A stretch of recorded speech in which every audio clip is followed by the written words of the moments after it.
జన సహకారాన్ని కలిగిస్తాడు, మాట్లాడేటటువంటి మాటకు విలువ పెంచుతాడు. కొద్దిగా బంధుమిత్రులలో కానీ సోదరులతో కానీ సంబంధాల విషయంలో కొంచెం బలహీనపడతాయి సంబంధాలు.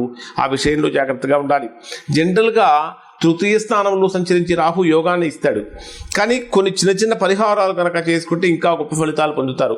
ఎట్టి పరిస్థితుల్లో కూడా ధనుర్రాశి వారు కొంతమంది ఇంట్లో ఏం చేస్తారంటే ఏనుగు దంతాలతో తయారు చేసినటువంటి వస్తువులను అలంకారంగా పెట్టుకుంటూ ఉంటారు. ఇక్కడ మీ జన్మరాశికి తృతీయ స్థానంలోకి రాహువు ప్రవేశించినప్పుడు ఏనుగు దంతాలతో తయారు చేసినటువంటి వస్తువులను మీరు ఉపయోగించకూడదు, మీ ఇంట్లో పెట్టుకోకూడదు.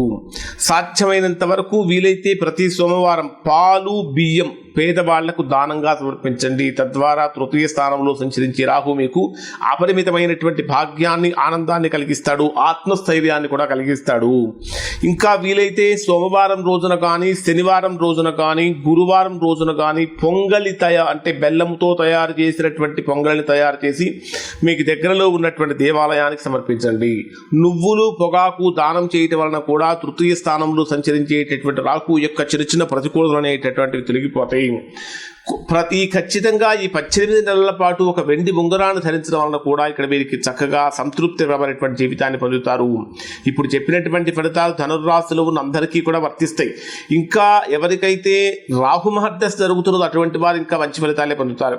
ఎవరికైతే కొన్ని వ్యక్తిగత జాతకంలో రాహు మీ ప్రతికూలమైన స్థానాల్లో ఉండి జరుగుతున్న మహర్దశలు అంతర్దశలు కనుక అనుకూలంగా లేకపోతే గొప్ప ఫలితాలు పొందలేరు. అటువంటి సందర్భంలో మీరు ఒకసారి మీ వ్యక్తిగత జాతకాన్ని విశ్లేషణ చేయించుకొని దోషం ఎక్కడుందో తెలుసుకుని దోష నివారణ చేయించుకుంటే చక్కగా సత్ఫలితాన్ని పొందుతారు. ఇవి తృతీయ స్థానంలో రాహు సంచరించడం వల్ల కలిగేటటువంటి ఫలితాలు. శుభం.